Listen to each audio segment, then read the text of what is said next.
Yeah, I guess we're live. Okay. Welcome back, everyone. Happy, what is it, Tuesday? Yeah, happy Tuesday. Back here in the office. Thanks for tuning in. Belor Carl Immigration Group. Alex Carl coming at you, here with my law partner, Ali Belor. And today we're going to talk about adjustment of status green card interviews, specifically spousal petitions. Ali, go ahead and start us off. So last time Alex and I were doing this, we talked about fiancé visas. Right. So now our fiancé came from Italy, Yep. right? Mm-hmm. And They've been married. They filed all the necessary paperwork for adjustment of status, I-45, I-765 for the work authorization. Don't think an I-130 is needed, is it, Ali? Confirm No. with me. I-130 is not needed because of the K-1 visa. All the paperwork is properly filed, and now they are scheduled for their green card interview. right. Yeah. So, they need to prove. So obviously, they're applied for a green card because that's part of the whole. That's why we're here. So the marriage can be for a green card, but the green card cannot be the only reason for the marriage. Yep. Right? So we need to prove that the marriage is real and it's not just for the green card. And Yeah. so how do you do that? That the marriage is bona fide. On the notice itself, it's going to actually tell you, first off, what civil documents you need to bring. You're going to have to bring some original documents to the interview. But to answer your question, Ali, what do you need to do in order to prove that the marriage is bona fide? You're going to have to bring certain joint documents. They like to see joint documents. This can be in the form of photos of you guys together, both marriage ceremony as well as with friends, family, traveling, throughout some span of time, hopefully. Joint bank accounts, checking, savings, joint credit cards, maybe some joint health insurance, joint auto insurance, Lease. Joint lease is important as well. Definitely, they want to see the lease in there. Maybe a will, beneficiary of a 401k plan, things like that. Pet ownership. That works.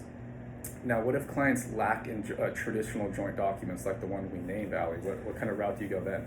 That's often the case, right? So when clients come to us, we give them the same spiel. We need this, X, Y, and Z, everything Alex just said. But because of the nature of relationships these days, people, we don't live in the 1950s, so people don't have joint things. People have individual accounts. Mm-hmm. People have individual lives. They just happen to be married. And, that's not typically enough. So that way you can support it heavily with, affidavits from friends and family if that's the case. Hopefully friends and family who were at the wedding ceremony, possibly. In and of itself, affidavits aren't going to carry it over the threshold, I don't think, but it does help. it does help if you don't have anything else. But the point is, get the other stuff. Yeah. Because affidavits, you're putting the onus on other people to help you out. This is probably, you don't want to ask people. There's really no reason for asking for favors if you just do what's required. Yeah, I agree. Assuming you're clearly or most likely living together. So, add your spouse to the lease. It's not that difficult. You do want a joint lease, that's for sure.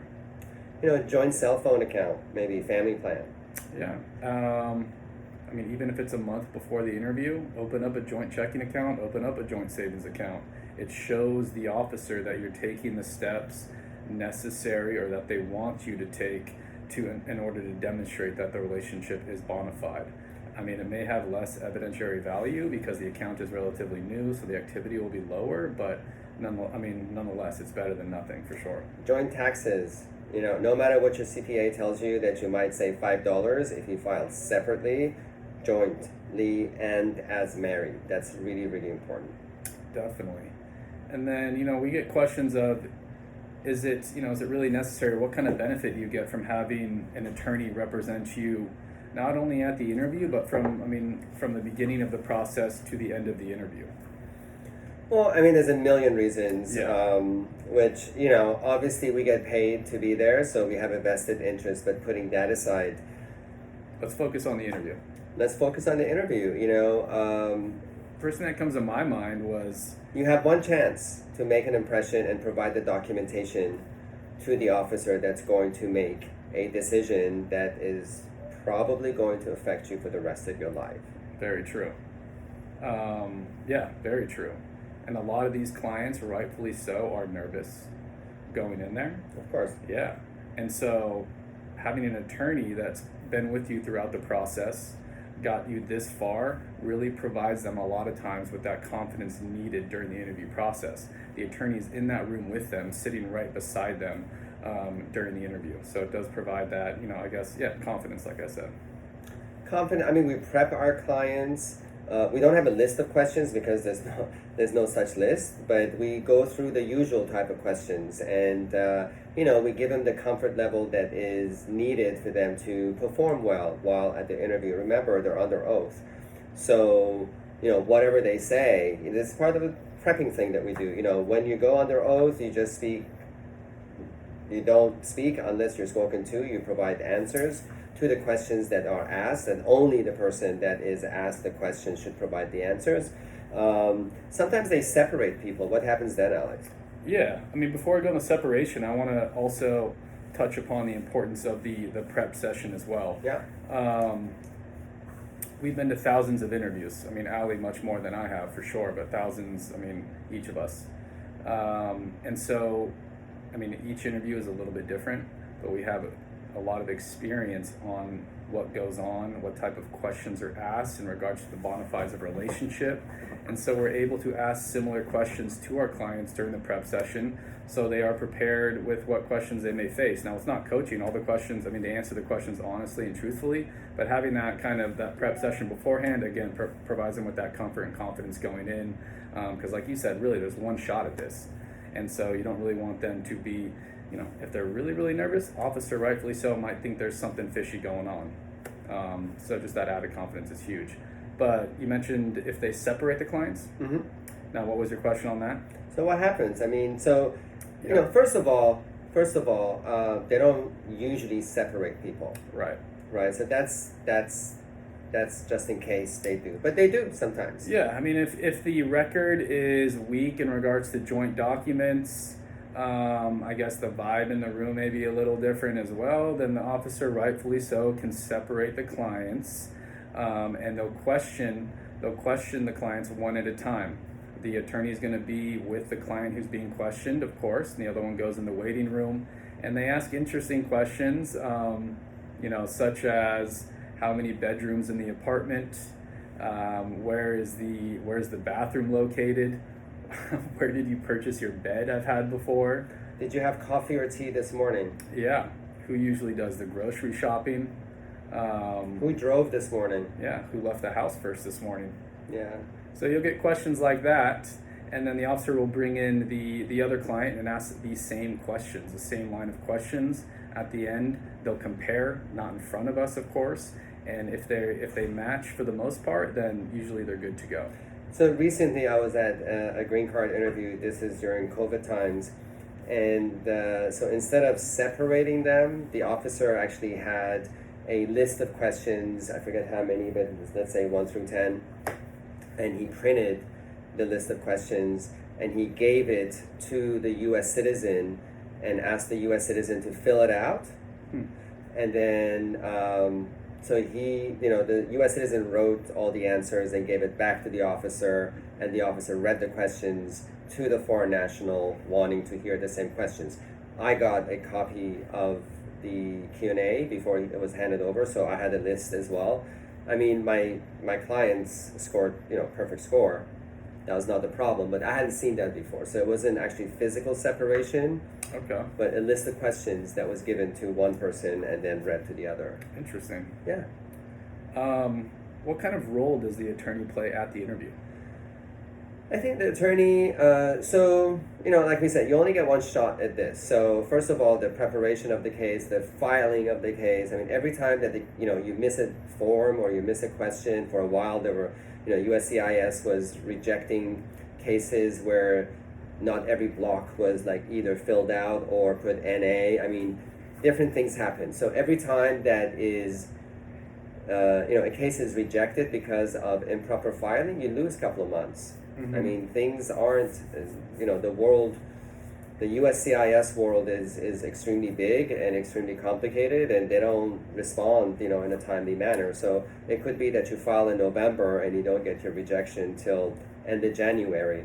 So during that time, somebody may have fallen out of status. During that time, a lot of things could have happened. During that time, you also don't have status. You lose time accumulated perhaps towards residency and citizenship. So all of this, time is money. Definitely. And I mean, So that's just the filing. That's the filing. At the interview itself, specifically, so the lawyer is not there to present the case. They actually play kind of a little bit of a backseat role, but they are there, of course, to jump in if the officer ever oversteps his or her bounds or authority, asks irrelevant questions, or shows some kind of prejudice as well. I mean, our job is to represent our clients. We're there for the best interest of our clients, and if we think something isn't going as it should, that's when the attorney, a good attorney, should step in. Yeah, so there's a manual. There's a manual to this that all USCIS officers are supposed to follow, and there's a guideline. Now, just like with any organization, there's bad apples in any place, including USCIS. So by far the vast majority of USCIS officers are civil servants that are professional, that do the job to the utmost ability and to really perfection. But occasionally you do get some people that bring the baggage of their lives into the interview room. And over the course of my almost 25 years now of doing this, I've seen amazing things, but I've also seen very troubling things as well. Mm-hmm. We were just discussing this before went on the video, this clip.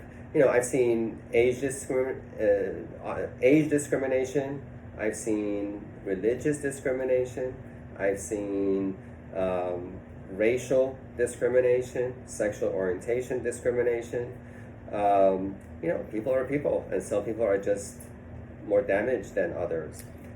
Yeah, and I mean, they're also doing multiple interviews a day. Yeah. Some people have, good days, bad days. We're all human, and sometimes that's brought into the interview. But again, that's why you want an attorney there. If something like that does happen, then that's when the attorney can step in. The attorney also has the authority to ask for a supervisor if we think that's proper. So I mean, even though we're not there presenting the case like you would do in a courtroom setting, you do play an important role in representing your clients at these interviews, for sure.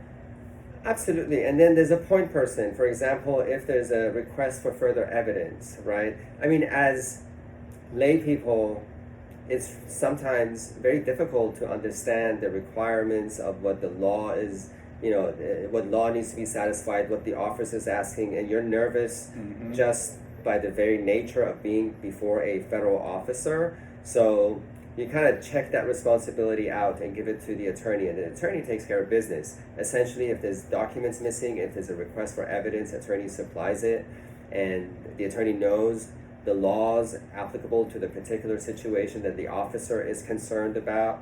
That's why you would hire. Yeah, definitely.